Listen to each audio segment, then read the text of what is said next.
In this episode of Business Success with Graeme and Leanne Carling, the couple are returning to the Algarve, Portugal, to visit one of only two female CEOs in professional football, the Chief Executive Officer of Mansfield Town FC, and her husband, a businessman and entrepreneur, and best known for being the chairman of One Call Insurance. This is, of course, Carolyn and John Radford. You are watching Business Success.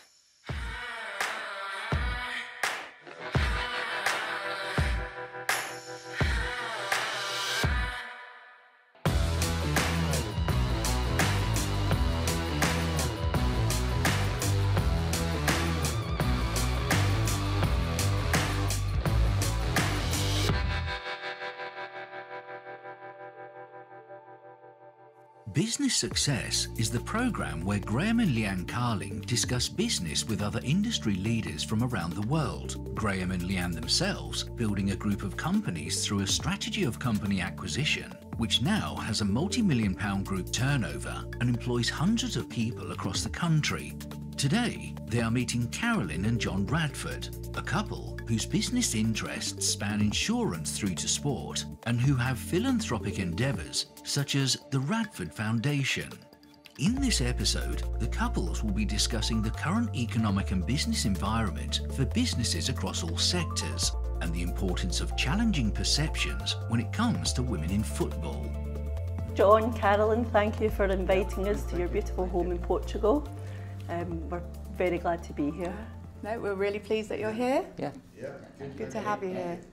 We're obviously looking to speak about business and just recently, obviously, COVID affected different businesses in different ways. Some businesses really thrived through COVID and some businesses really struggled. So obviously you guys have got a few businesses. Yeah. So if we could start with the football club, what was the initial, when you heard the lockdown announcements on TV, what was your initial thoughts, emotions? It was kind of disbelief, wasn't it? And it happened very, very quickly.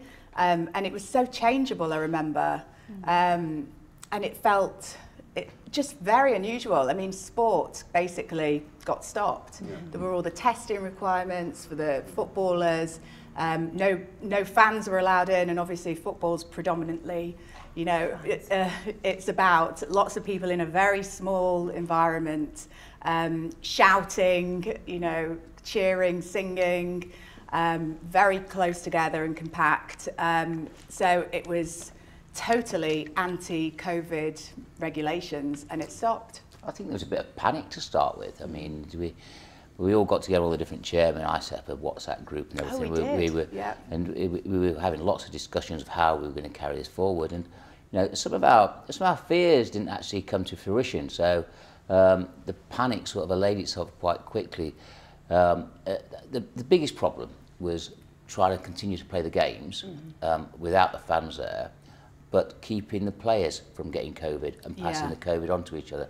I think that was the biggest part of logistics we had to get over with. Because it's a very, obviously it's sport, isn't it? Yeah. So, you can't, it's so physically close, or you couldn't have them wearing masks on the football. It was all very, very difficult to manage. And the financial sides as well. Yeah. I think we came very close to cancelling the season and stopping the season, as some of the low leagues did. So, they had to. So it came very close, but fortunately we were able to keep it going, and it was an experience for the League One and League Two clubs. And I think as well it was important for the nation as a whole to not lose that as well, because a lot of us were, post-COVID depression. There was a lot of apathy around. Everybody was despondent, everybody was scared, and football's one of those things that it gives you a little bit of it's entertainment, isn't it? It brings people together. It brings people together, and I think for the nation as a whole, it was important that we did try everything that we could to keep things going. And iFollow became our major revenue source during that period. We had our biggest crowds during COVID. Because it was the online stuff. Yeah. People had nothing else to do, so they would watch the local football team and So that you know, that was nice, you know, and you felt like you were supporting a little bit the things that were going off at that time, and you know, some of the loneliness and things like that was happening. And I think as well, I remember going back to it with regards to the football, was the atmosphere in a stadium. The footballers really, really need and rely on that energy, you know, that comes from the fans, and especially in the lower leagues. I think in, you know, the Premier League, and they were, you know, they'd put crowd noise around to try and emulate it a little bit. We obviously didn't do that, and then you know, a few directors were allowed in, and them, you know, cheering. I think they enjoyed it more than others, you know, getting their voice heard.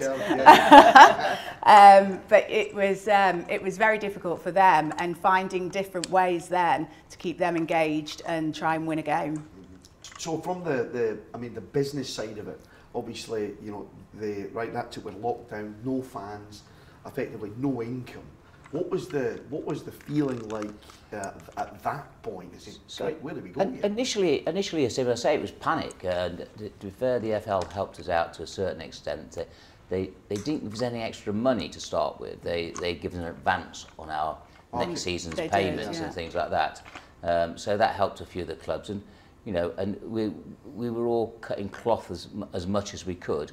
We weren't spending as much on players a lot, because we didn't know what was going to happen. So, but once you got over that initial panic stage, and matches did start to continue, and we started to get revenue in from the iPlayer, and then we were realising then, well, you know, it's okay having a 7. I mean, our stadium holds just short of 10,000, so it's. When we're filling the stadium, we're getting sort of 7,000 or 8,000 in there. It gives us a little bit of revenue, but the revenue is not as much as you'd like to think, because when we weren't having the overheads of running the stadium, the money from iPlayer was helping to subsidise the football team. It wasn't quite parity, but it was very close. So that gave us a little bit of comfort. And then obviously, you know, then lots of things hit us during the pandemic period. I lost my mother, unfortunately, to COVID, and logistically for us as a family, we just couldn't move, and so we were trapped here and trapped in Portugal, which was quite sad for us at the time. It was, wasn't it? I mean, there was lots of, you know, we kind of look back on it now, and I think as humans, you kind of move on from adversity, and you don't dwell too much, and you move on. But when you think about it, you know, there was a lot. You know, as we said, we lost John's mum very early on, before the you know, vaccinations were rolled out, and before there was a vaccination even. And yet logistically, nobody could fly. We were very much alienated. But then at the same point, we'd moved over here probably a year before, so we were getting used to that distant working and doing everything on your phone, and you know, setting up teams and all that kind of thing. And I think that the pandemic also made people realise that you could work differently. You had to look to work differently. So yeah, I think that out of our businesses, the football was probably one of the hardest ones to run.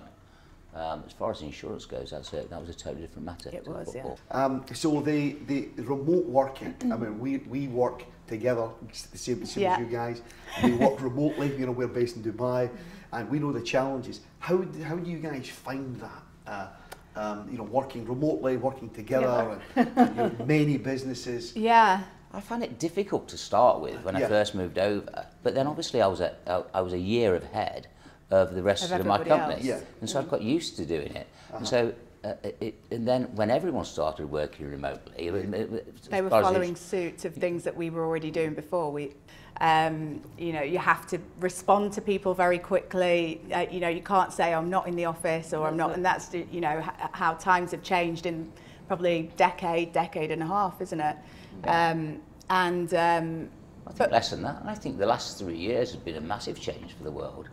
You know, that's true, actually. You know, I've gone from less than 2% of my staff or 1% of my staff working remotely to, I would say, 70 to 90% of the staff working remotely now. So it's just a massive change then, John. It does. It's hard to get them back. I mean, we're doing like lots of large companies down. We're turning the offices more into like meeting places where it's an environment they can come and meet their colleagues, trying to get them to come in once a week to get that team thing going and stuff like that. But we've changed our recruitment philosophy now. We're no longer recruiting people local in our Doncaster area. They can be anywhere in the world. And so that dynamic will go. I don't think you'll be able to keep that dynamic as long as you keep the efficiencies of working from home. That's it. I think the efficiencies, you know, it depends on the individual, and you'll always get found out anyway. So if people aren't, you know, putting in the work at home, and you're going to get, you know, found out eventually. But I think in terms of like a woman, it's actually been a good thing as well, because we can now recruit and we're a bit more amenable to, you know, you've got children, or you're pregnant, or you're coming back from maternity leave, and you find different ways of working. Whereas I think it used to be very difficult for women to try and balance everything, because I know, you know, Leanne, you're probably the same. We work together and we run businesses together. We argue about things together in business fashion. We never really argue in a personal way, do we? And you've got the children as well to balance too. And from being out here, we haven't had that family around us or backup of, we used to have like nannies and, you know, housekeepers, and we stripped all of that back to be over here and do it alone. Why? I don't know, sometimes to spend time with our children.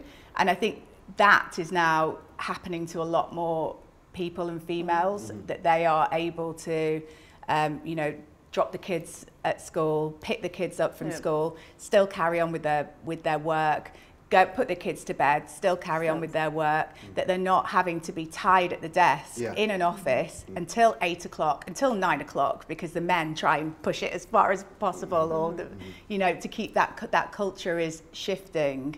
And from a female point of view, I know from the people that work for us, they've really benefited post-COVID to have that freedom, where they're still going to get the job done, but at the same time be able to run their life, really.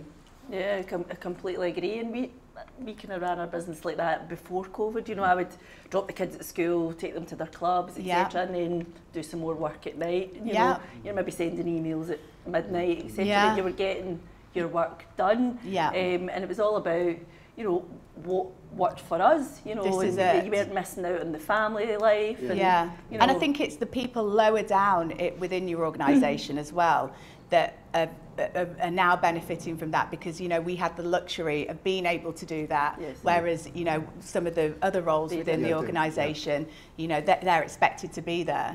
And now that's changed, and I think we at the top level can understand that, you know, you want the job done, but there's lots of jobs where you can't do this. But there is as well. We're just talking about our organisation. I think it will go further. I think it will go a lot further with remote working, because you know, when what annoys me at the moment, one of my biggest upsets is that we have a meeting in, say, the boardroom back in the UK, and I've got 5 directors in the boardroom, and there's 4 or 5 of us that are on Teams or working remotely.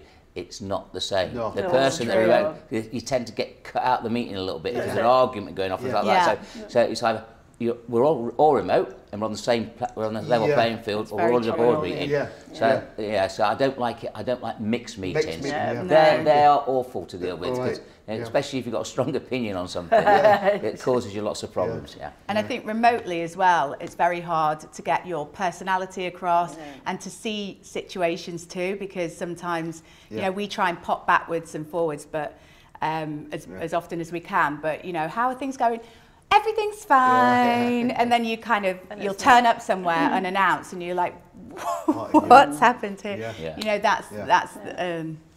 We've implemented a few changes like that, you know, because a lot of people do want to work remotely, but we're saying, you know, on a Monday, every Monday, that everybody must be in, you know, because of exactly what you've just said. You know, and thrash things out, be there in person. So people felt isolated as well, a bit disjointed. They didn't have that. You know, so it was missing. We try and do that to start with, don't you? You try and say, right, okay, so we try to have a mix and match. So we said, who wants to come into work? So we were looking for people who hadn't, a hybrid and then we were looking model, at we were looking at vulnerable people. Then that we thought, you know, if you're on Skype or anything, and you can see them working in the corner of a bed in a area, you try and bring them in. Yeah. So we're trying to do all that sort of thing. I'm sure we'll find our feet over this next couple of years, but you know, but I can, you know, if we go back to the meeting situation, if everyone's remote, it's a fine meeting. It's just when it's mixed, it's causing me problems. But I think you do need to try and get a blend of people actually meeting and coming in. Same as you said earlier. So obviously the two main key, I mean, they're fundamentally different in terms of the football club and the insurance business. So we just on the footballing side, and if we just sort of tie that up. What's the, I mean, that's, how many years now you've owned the club? It's about 13, is it? 12, 13, 12 years, yeah. So what's the plans then? We're trying to get top 3 League 2 at the moment. We've stumbled a little bit the last few weeks. So we're trying to achieve top 3 League 2 and then go League 1. I mean, we're happy with our manager, we're happy with the setup. It's a tough industry to be in because everyone's trying to do the same thing. So. It's hugely competitive, isn't it? And it really is, and it's unlike any other business, I think, because, you know, as much as you have the niceties on a match day, it's one team against another, and you all want to win. So it's like, oh, hello, and it's emotive. It's very, you know, so the people that you meet in the boardrooms. I think you're polite, but I think in League 1 and League 2, the more money you lose, the more chance you've got of getting up. So it's not a business model at all. No. If you spend a lot more, you'll go up. That's not always the case. There are exceptions to that. So, but it's tough. But I think it overlaps with other businesses as well. You know, it is still the same thing, but it's lots. You've got retail. You've got. I was going to ask that. Did you find the retail sales went up, you know, through COVID? Or, we are now, things that are moving on within the club, we're now moving online a lot more, whereas that was one of the things that was left behind, wasn't it? There was a club shop. Right. So we had mail order and things, but we've had to make that a lot more efficient in terms of sales. All our ticket sales and everything are online now, but that was just us catching up with the rest of the world, I think. So as far as the retail goes and the restaurants and everything, you know, we wanted to make it. It's called now. The system the government put into place. The furlough system worked okay for that. So we managed to run that reasonably well and get them open on time. So because our idea was to make the ground active all the time, and you know, a place of activity, of things going on, and go for a Sunday lunch on a Sunday to not just be going there on a match day. And obviously during COVID, that all stopped. Is there any changes that you made within the business or the football business that you still, you know, implement now, or you still carry on with now, or did you revert back to the old ways of working? Football has pretty much reverted back. So the IP, iPlayers become more popular. And so that's getting used. So that's a good thing. And so what's happening now? People that couldn't get to the ground for reasons, you know, for their own personal reasons, are watching the football on iPlayers. So we've from, you know, as a positive point for the football, we've probably got a bigger audience now, and it's made people more aware of they can access games for League 1, 2 and Championship clubs live. And why I say it's not changed much, because I disagree a little bit with the EFL, we're not allowed to stream games live on a Saturday. You know, and I feel for the people that were watching the games live on a Saturday, because during the pandemic that rule dropped, and they could. And they're saying, well, you can't stream games live on a Saturday because it'll cut your attendance down. I don't think that will. No. I think it's only fair that they continue to allow them to stream live on a Saturday. So that's my political side, when I'm talking with my peers in the FL side. But so if I could change anything and put, you know, something we learnt from the pandemic, it would be to allow us to stream live. So that would be the one thing I'd change, but that's not changed. So, okay, one call insurance then. Now I remember years ago I went on, you know, and got my car insured through one call insurance, and I remember it, and I think it was cheaper. I think it was it was easier. It was quick, and they had the online portal thing. Yeah. It was dead easy. It was easy to use. You can go and check if you put a private registration on your car. You just logged in. You were able to change it. There was no difficulty about it, and I really liked that. I remember I got sent through in the post one called, ticket things, or you can put your key ring and all that stuff. And I used to tell people, for a while I used to tell people, I said, one call insurance. I said that was really, really good. And I always thought, and again, that it was well advanced in utilising the technology. And is that one of the key points, John? Yeah, I think that was always our key point, to try and cut down the costs. Yeah. So I've never, we're embracing the new regulations that have come out from the FCA, which stopped companies.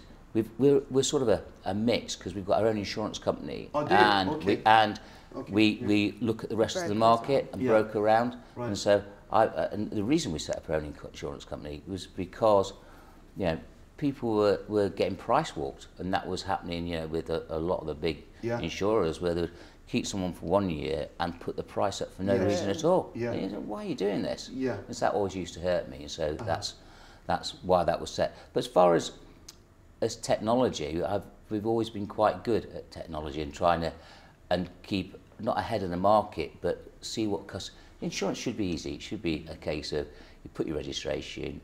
There's databases that can find out most things about most people out there. Yeah. These are government databases and things. So if I've got your registration and I know who you are and where you live, I can find most of the underwriting details out. Yeah. So I don't need you filling in a massive long form in and stuff like that. Yeah.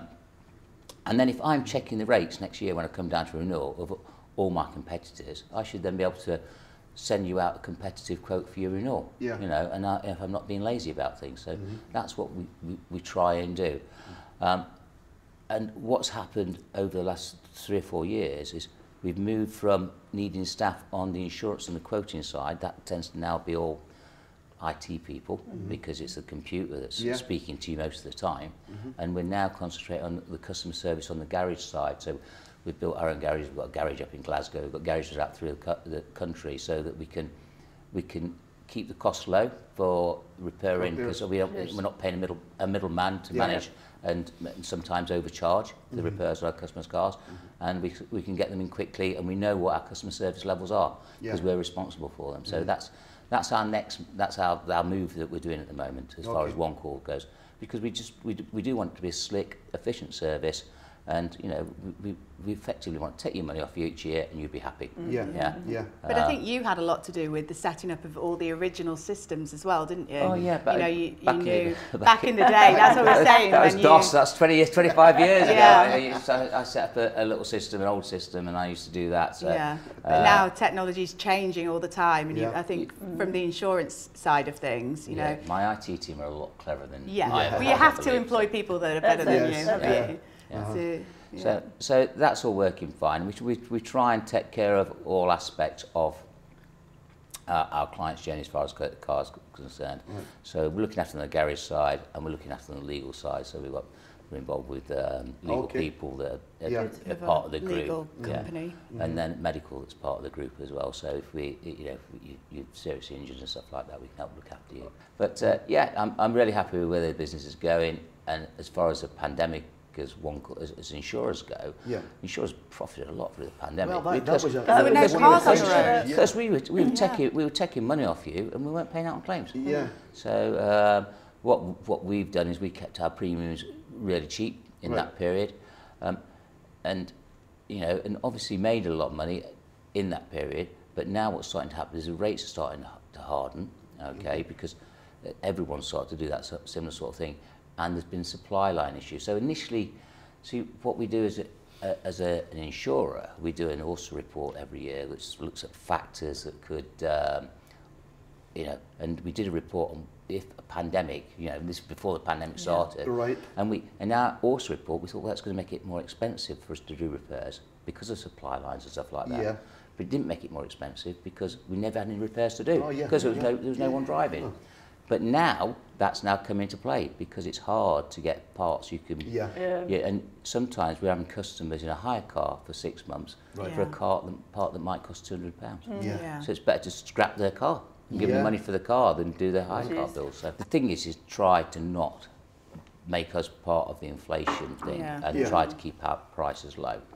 Okay, because the easiest thing to do is, well, let's put our prices up by 20%. That'll take into consideration the inflation we're dealing there. So it's just managing that, because then it becomes a big snowball of things. If we increase our prices, everyone else increases their prices. Eventually, something snaps. You know, and it's criminal what happened, and you know the government helped a little bit with the energy companies. The way they just hiked their prices, you know, and the fuel prices have come down. We're not seeing the benefit of that yet. No. It's ridiculous. Anyway, I'll get off that pedestal for a little while. No, it is. It is a problem. It was a question we were asking each other, you know, because I was saying, I wonder, you know, the cars aren't out on the road, so you've less accidents, but we were wondering if maybe, you know, the house claims went up, you know, with people doing DIY. You're exactly right there, it did, but not dramatically. Probably about 15 points increase on house claims, but you're talking a 70% drop on motor claims, So in terms of the mix then, for one call, is it mainly carriage? What's the future? Is it to expand the range of? We do the range. We like our brand. So our main stuff is car, but I would say 25% of our book is household now. I might be wrong on that. It might be 30%, but 25 to 30% of our book is household. So we do get involved in that. And we do commercial as well. So we do big businesses and stuff like that. But that's more specialised, and we do like our main thing is car insurance. I think I've read, Carolyn, somewhere that you'd said the move to Portugal was really for better work-life balance. Has it worked? Does it work? How's it been for you? Well, there's been so many mixed things. I think it was Brexit was one of the reasons. It was obviously pre-pandemic. We'd been here before on holidays. And then we were working quite a lot, and when we're back in the UK, we kind of get pulled in so many different directions, and we also want that as well.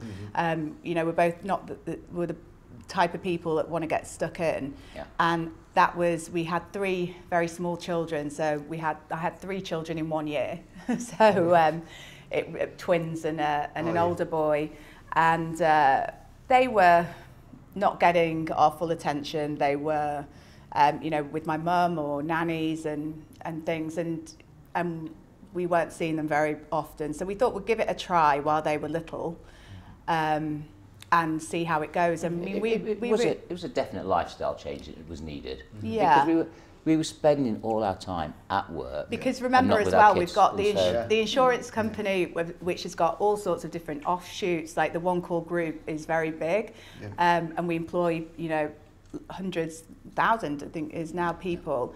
And then there's the football. So the football's the Tuesday, Saturday. So the only day we'd ever really have is a Sunday.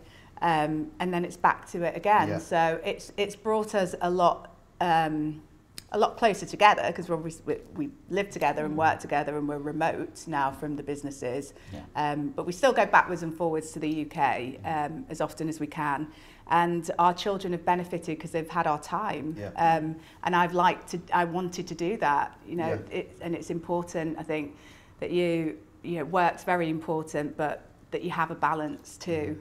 I don't want to look back on years to come and think, you know, the children have grown up and they don't want to see me anymore. They're out with their friends, and I've missed that special time. So yeah, I think it's special time for us. The children probably won't want to see us. But it's that time. We'll never get this time back, and I think that's another thing that's happened with the pandemic. People's lifestyles have changed throughout the world, and people are looking and saying, am I spending this time wisely? And the expat community here has absolutely, you know, gone crazy. There's so many people moving to Portugal, and now they can work remotely, they can work from from here, and or going backwards and forwards in a hybrid kind of fashion. And we've made so many friends as well. We've got better quality of life. We're happier. The sun makes you feel better. So from a lifestyle perspective, you know, there's a lot of positives, but the negatives are that, you know, you can't be there all the time and micromanage every aspect of your business. But that can be a good thing as well. It can, That you're not. You have to trust people and let them do the job as well, and it brings them through as well. You know, we've got some fantastic directors, we've got some you know, managers that are great, and giving them the opportunity as well, and overseeing it can be a good thing too. You're trying to retire me, aren't you? I don't think that's possible. No. I think we found that through. Not when it's your own business. We found that through COVID that, you know, just what you're saying there, that because the team are working remotely, they all really stepped up to the plate, and you know, and maybe us being there, we're maybe holding them back. Yeah, because you know, so to let them probably work better without you there. No, exactly, and it's important as well. That's the evolution of businesses, that you know, you have to bring people through the corporation and let them know that there is that progression, that they will be recognised and they will be able to step up to the mark and do the top jobs, and listen to what your you know, experience, or you know, if you had adversity or any issues that you've had, they can learn from those and make their mistakes too, and you can then kind of say, well, there you go, told you so. To get to the size of where you are, was that all done organically, or did you have any acquisitions during the course, in terms of we're seeing certainly where we are, and just we our limited knowledge of the insurance brokerage market, but we're seeing a bit of consolidation in that sector, where there's, you know, smaller brokerages are getting bought up by you know, bigger sort of outfits. Is that something you guys are into? It's not something we've really done. So we've done it all ourselves, but we have acquired 2 brokerages. Really more for friendly reasons than anything. These are people that I know, so the people that retired and they've come to me and said, John, do you mind take this over? So we acquired a Alan Upton brokerage in Derby, probably 20 years ago. So small little commercial brokers, but we've not gone actively hunting for it. So it's all our own stuff, and we like to pride ourselves on the fact that we retain our customers. So we run a very high retention rate and try and look after our existing customers and try and add to that bank and keep that bank growing. And it's a fair old animal now. It's a fair old size. So you know, we're getting to quite a few percent of the UK car market. So it's nice, and our customers are quite loyal. And it's taken time as well, hasn't it? You've not kind of rushed anything, although you are very driven. I think it's taken me 27 years. No, it's, but you know, it takes that kind of longevity, doesn't it? Sometimes. I've never gone for doubling in size or anything like that. So that's just, it's sort of a steady growth every year, and I know what I've got and where I am, so to speak. So.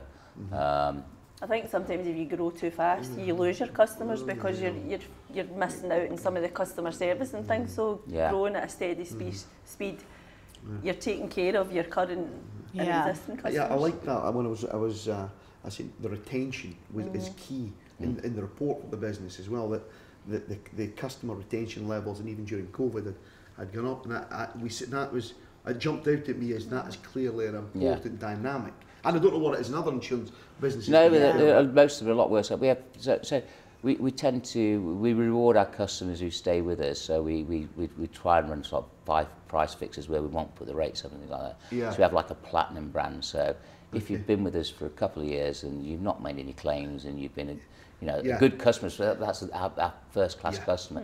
Why should we go? Well, we just said we'll try and keep your price the same, and we'll give you extra on products and everything for free. So that's we've got a massive pool of them sort of customers, which you know are fantastic for us. It helps us keep our rates down, and and it's good for the customer.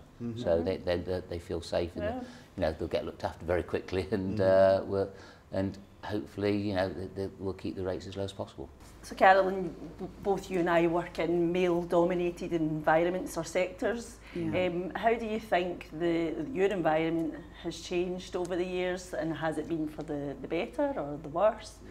I think it's changed, but I think it's changed quite slowly. So when I first went into Mansfield, it was such a huge deal that I was a woman in the role of chief executive, and you know, John's a strong businessman and he wants a successful business, and we'd been working prior together very well, and me being put into football was a bit of a shock, because I'd worked in a normal environment, I think, beforehand in business, where being a female wasn't such a shock. You know, I was just kind of keeping my head down and working, and then going into boardrooms of football clubs and kind of being almost sniggered at, and you know, oh, what's the...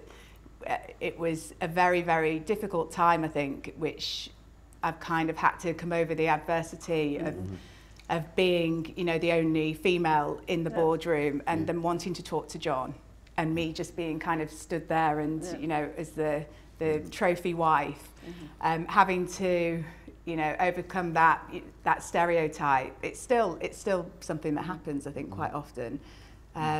But now you've got, within football, you've got the females are coming through on the pitch. The Lionesses have done absolutely incredibly. And I know within our football club as well, I've been really keen to have lots of women working around the club, be it the physiotherapy, doctors, we've got female directors. Behind the scenes, there are a lot of females involved, but I think on that top level, when you go to like the EFL or the FA meetings, there's still quite a lot of men that have been in the industry for a long time, and you know, the roles are very coveted, I think, and quite protected and guarded. So that I found quite unusual, and you know, it's our business. So the boys come to the football club, and they're just seeing mummy, you know, kind of running around doing her job, just, you know, and they find it normal. So I think the next generation will find it. It'll be a lot easier. But certainly, you know, football, I wouldn't say baptism of fire, but I wasn't kind of, we've had to work to kind of change people's opinions as well, you know, that it isn't, it shouldn't be a matter of, you know, where you come from, what you look like, what your gender is, to be able to do a job and to do it well. Can completely relate to what you're saying there. You know, we're in the building services, construction industry, property. You know, I'm sitting in meetings with Graeme. They're speaking to Graeme, you know, but I'm the one that kind of runs it. I know. And he'll say, well, don't ask me, ask her, you know, she deals with it. So I can completely relate there, but I think you're right, the children, or our children, see, you know. It's a generational change then, isn't it?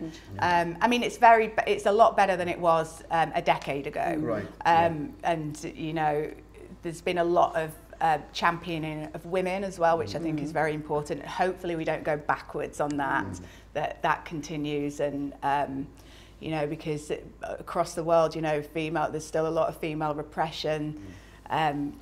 So yeah, I'm definitely about female empowerment. John keeps me in the kitchen though, and I keep screaming to get out. I keep Leanne out of the kitchen. I know, me too, actually. Yeah, he's a better cook than I am. Yeah, but no, and we work very well together. I think you know, you have different opinions as a woman. You have different ways of looking at things, and that helps you. Everything you run by me, and I'm the same with you. And then you come up with a solution that's based on two different things, because females are very different to men, and that's a good thing. You can see things completely differently. You know, I can hear telephone conversations that Graeme's having, and I'm saying, why are you doing it that way? Exactly, you know, absolutely. Is it going to get to a point where we can't make a decision by ourselves? She can't make one without me, and I can't make one without her. We have to have a mutual thing. So yeah, that's it. Yeah. It's getting close to that though, isn't it? Okay, so you're both obviously very successful in what you're doing currently. Are there any plans to expand or diversify, or stick with what you're doing? I think as far as the future goes, we'd like to get promoted. We'd like to get the club up a league or two. That would be our ambition. Yeah. And get the academy up to a high level. So we've got a little bit of work to do there. The insurance company, that's doing fine. The insurance company is probably a little bit more difficult because of the way the market's going. Are we going to move to autonomous driving? Is it going to be a situation? So we've got to keep an eye on the way the marketplace is going. So by 2030, we're going to have all electric cars. Yeah. Once you have electric cars everywhere and stuff like that, you know, Karen's new car back in the UK, I get in that and press a button and basically the car drives itself. Self-driving. I think in Dubai they did the first flying car, didn't they, recently? Yeah. So that's coming, and then it's where the liability, does the liability then go to the manufacturer, and so will we be insuring the cars, or does the liability go with the person that's in the car? So we've got that to face. So that's an unknown coming to that particular industry, and so that won't happen on household insurance and commercial insurance, but that might change our market stance as far as the brokerage is concerned for car insurance. So that's probably our biggest problem, or it's not a problem, but our problem event that's going to happen. Yeah. But I think you always move with the times, or that you're always evolving all the time, and then even every single day there's something different. Like you can't predict what you're going to be doing. In the future, it's difficult. I mean, you know, from the football side of things, John's from Mansfield, so he wants to give back to the community. You know, we're into philanthropy, and I think that I definitely want to move more. I feel like my responsibility is to really help people within Mansfield and the surrounding areas, and give back to the community alongside the football club. So that's one thing that I'm personally working on at the moment. And I have 3 little boys as well that are obsessed with football. So they want to be to enjoy the football club and Mansfield. They're definitely you know, future players or running the place or whatever. And so I don't think the football club will be going anywhere anytime soon. I think we just want to make it as good as it can possibly be. So I think in answer to your question, it's not much change really. Continue, probably try and put a bit more energy into it now we've got the pandemic out of the way, and get the right. And I think as your children grow older as well. Like now, I've been very much, I wanted to use these past kind of 4 years to really get stuck into them and, you know, make sure they've got the foundations and I know that they're okay to kind of go on to the next level. And now I have a bit more energy and time to give back and to put back into things. Because I think Michelle Obama, I think it was, that said that you never kind of equal in relationships. There's kind of, you know, you transfer of power all the time in terms of business. Like I'll put energy into the children, or you'll do this. From day to day, it changes all the time. Well, we say we know our lanes, so he knows what he's good at, and I know what I'm good at. And you know, I'll say, get out of my lane. Yes, and this is it. That's a good phrase to use, really. It is very true. Yeah, that's good. We need some insurance for that. Yes. Relationship. That's good. That's a good plan. John, Caroline, thank you very much for having us here in your beautiful home in Algarve, and it's been a pleasure talking to you. Really enjoyed it. And we wish you all the best, and thank you again. No, thank you for coming. Definitely. It's a pleasure, absolute pleasure. Yeah, really interesting conversations as well, and I think it's very important to have them. Yeah.